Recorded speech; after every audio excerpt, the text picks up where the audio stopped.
Have you ever had an experience with a game, series, or movie that was so good and impactful in your life that you wished you could erase your memory just to relive it? I have that feeling with some current works of art, but I think the one that stands out the most in this feeling is The Last of Us. The sensation of belonging to the world that this game conveys is one of the most sensational things I have ever experienced in my entire life. It's like having a party at the camp or watching the rain from your cabin in Red Dead Redemption 2. Stepping into a tavern in The Witcher or Skyrim and hearing music. Exploring the world of Elden Ring, or completing a delivery in Death Stranding.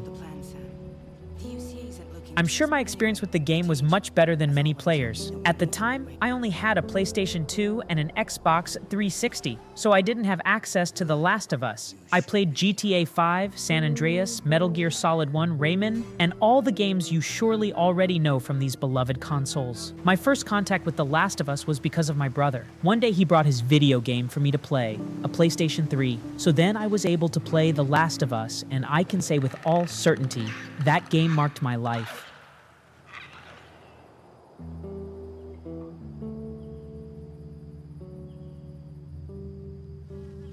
You know, what caught my attention right away in the game was Joel, the protagonist. It's funny to think that he's so ordinary, you know? Like at the beginning, he gets that call from his brother Tommy, talking about not losing his job. And then we find out he was a carpenter, just like any normal person, just another regular guy. But I think that's what makes us like him so much, because if The Last of Us were real, Joel would just be another guy like your dad, fighting to survive in an apocalypse. You know, when I think about fatherhood, it feels like the game really captured that essence. You start off controlling Sarah, and in the midst of all that chaos, when you carry her helplessly in your arms, it's like you're protecting someone more fragile. It must be exactly how a father feels when protecting his daughter, isn't it? And for those who don't have children yet, maybe they can't even imagine how desperate that can be. The virus thing in the game is crazy. Like, it's caused by a fungus called cordyceps, which exists for real, but normally affects insects. The deal is, when an insect gets infected by this cordyceps spore, the fungus grows inside it, takes over the body, and changes its behavior, making the creature super aggressive, attacking others of the same species. And the craziness is that as this fungus that used to only affect insects suddenly started affecting us too, and then everyone went crazy all at once. Neighbors turning on you, people getting out of their cars at the wrong time, and even planes falling from the sky. And the worst part is that at first, nobody had any idea how the virus spread or what it was exactly. So the instinct was to get out of there, to leave that area where things seemed to have started. But the problem is everyone had the same idea, and the streets were completely jammed, making Joel navigate through the city where things didn't end well. Everything happened very quickly. The world turned upside down and martial law was declared. They called in the army to try to control the situation, but unfortunately, it was already impossible to stop all of it, the world being infected and dying before everyone's eyes without being able to do anything. I remember the sad scene where Joel and Sarah encounter a soldier. Everyone has seen it, and it's heart-wrenching. No matter how many times I watch that scene, it breaks my heart. And I admit, I applaud Troy Baker's performance as Joel and Hannah Hayes' performance as Sarah. They did an amazing job, there's no denying it. Don't do this to me, baby. Don't do this to me, baby. Come on. 20 years have passed since then, and the world we knew no longer exists. The government, in a desperate attempt to contain the fungus, bombed several cities, resulting in absolute chaos. The post-apocalyptic landscape that emerged was truly astonishing. Wild vegetation dominating everything, buildings leaning against each other, craters punctuating the city, flooded areas, and forests that completely swallowed the urban scenery. In some places, the fungus spread across the walls, leaving a humid environment full of spores. The unpleasant smell of these places is palpable. It's as if you can feel the moisture seeping into your socks when you step into a puddle. The presence of infected individuals in a location creates a tangible fear. Hearing the eerie sounds of the clickers echoing is one of the most terrifying experiences I've ever had in a video game.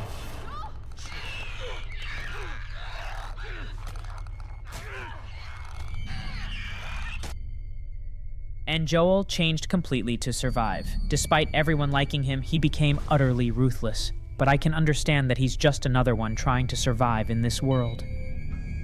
If you crossed paths with him, my friends, you would bitterly regret it. He went so far as to terrorize an entire community when they abducted Ellie. What girl? I don't know no girl.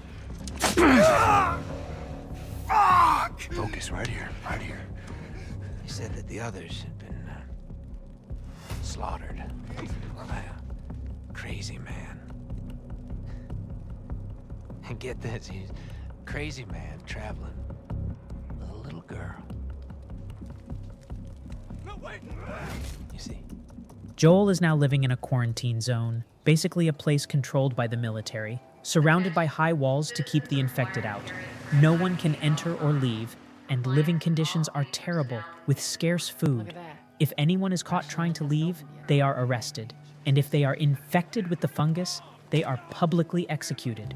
Joel and Tess are smugglers, trafficking illegal goods in and out of the quarantine zone. Anyone who doesn't pay up or messes with them is asking for trouble. After the apocalyptic outbreak, Joel was never the same. It seemed like he had died along with his daughter at that moment, but there's an important detail in this whole story. In the first scene of the game, Sarah gives Joel a watch, and it's clear how symbolic it is for him. Even though the watch is broken, he uses it as a reminder of her. Despite avoiding any kind of emotional connection, it's clear that he remembers his daughter. The broken watch symbolizes that time has stopped for him. When someone goes through traumatic experiences, it's common to develop emotional defenses, like a coping mechanism. That's why Joel spends most of his time wearing some kind of emotional armor, trying to appear tough, without feelings, without ties, without hugs. But he's still haunted by nightmares because the character's subconscious can't forget what happened. In the series, they explore this emotional burden a lot. We see him turning to whiskey mixed with sleeping pills, having flashbacks, and even confiding in his brother. As a smuggler, a rebel group called the Fireflies asks him to take a little girl to the other side of the country. At first he refuses, but he ends up accepting in exchange for a lot of weapons and supplies. The girl is Ellie, and initially he treats her poorly, as if she were just a burden. However, as they traverse the country full of infected, he begins to see in her traces of Sarah, his own daughter, whom he had to protect at the beginning of the game. Seeing Joel soften and gradually lose this emotional armor is incredible. One of the most striking things I've ever seen in a game. It happens gradually, so only those who have played can experience this transformation and become attached to the character.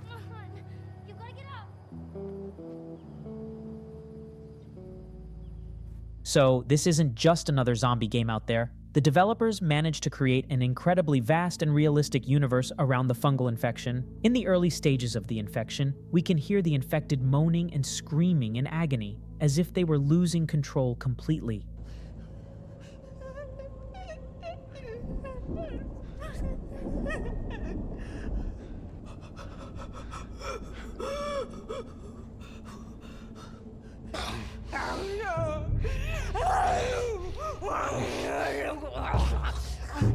They are extremely aggressive and seem to have lost all their intelligence, but seeing these creatures seemingly suffering makes us rethink the phrase that Sam said.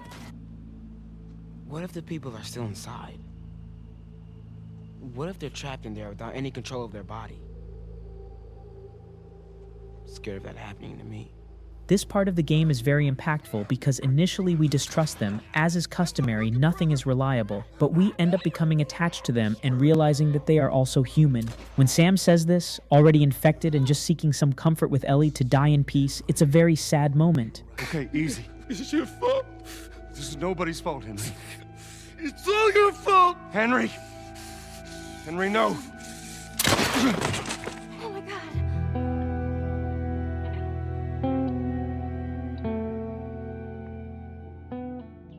In the second stage, the fungus begins to develop in the host's brain and eventually reaches a point where it starts to protrude from their heads. These are known as stalkers. They hide and set traps to catch you, so dealing with them is a bit scary. After a long period in this stage, the fungus grows so much that it leaves the person completely blind and creates a kind of armor around the host's head. These are called clickers and are located through the bizarre sounds we all know. It's like bats using echolocation to fly. Personally, these are the ones that scare me the most.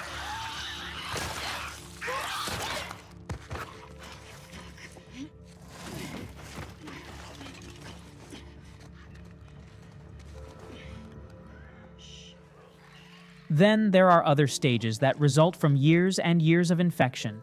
The fungus is so insidious that even when the host dies, it continues to grow on the walls, releasing spores to try to infect more people.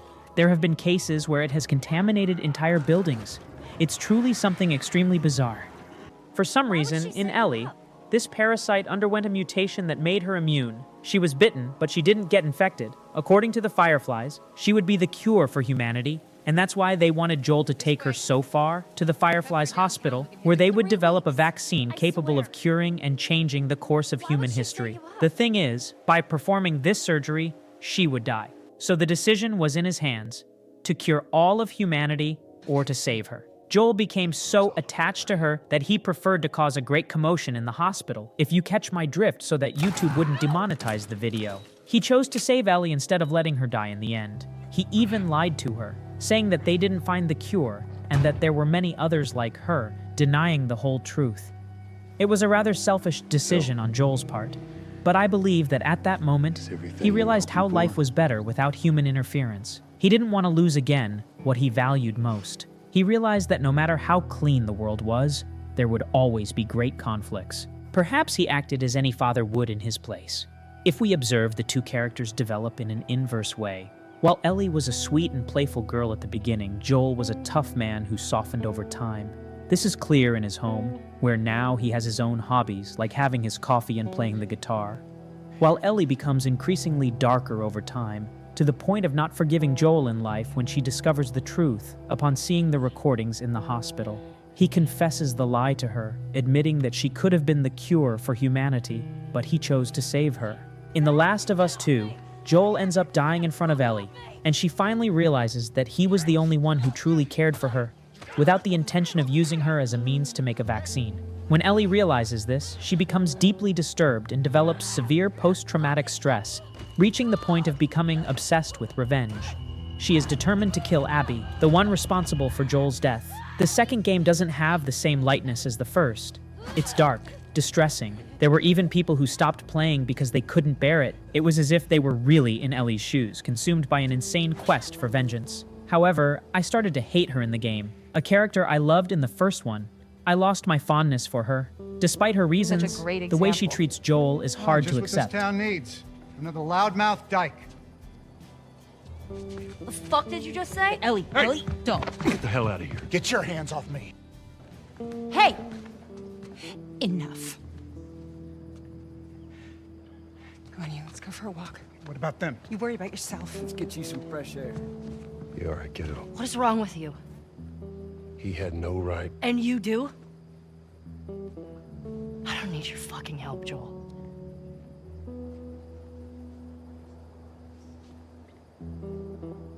Right.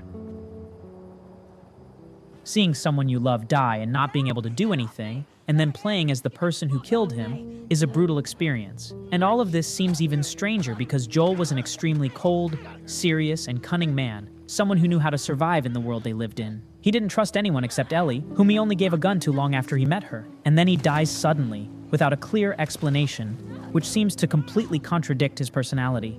It was really hard to deal with all of this, but I realized it was done on purpose and it had to be this way. Now, a little more mature, I realized that The Last of Us Part I is about a father who lost his daughter, while The Last of Us Part 2 is about a daughter who lost her father. Everyone was upset with this ending, because Ellie did everything to get revenge, and when it came time to kill Abby and finally end it all, she didn't. Instead, she let Abby go without seeking vengeance. People didn't like that, but no one realized that the journeys of the two are very similar.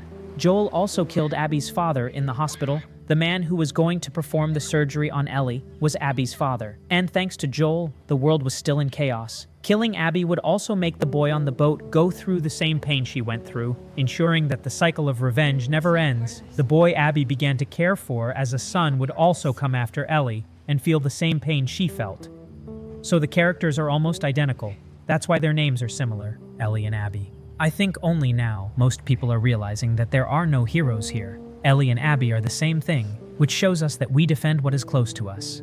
If there's a fight, we defend our family, but we're unable to understand that the next person may be in the same situation we are. And that's exactly what Ellie felt at that moment. Look at the reflection this game causes us. Are you going to tell me that this isn't better than many movies? It's an incredible work of art. I don't think any game has made me reflect as much as The Last of Us did. And in the end, Ellie's greatest fear, which was being alone, became a reality. Not even being able to have the only memory of Joel with the guitar he taught her to play as she lost her fingers. In the depths of our hearts, we whisper a silent prayer of gratitude. Thank you, Joel. Your sacrifice, your journey, and your humanity have touched us in ways we never thought possible. Your memory lives on in the fabric of our lives, a constant reminder of the power of love, loss, and redemption. Thank you, Joel, for showing us what it means to be truly human. If somehow the Lord gave me a second chance at that moment, I would do it all over again.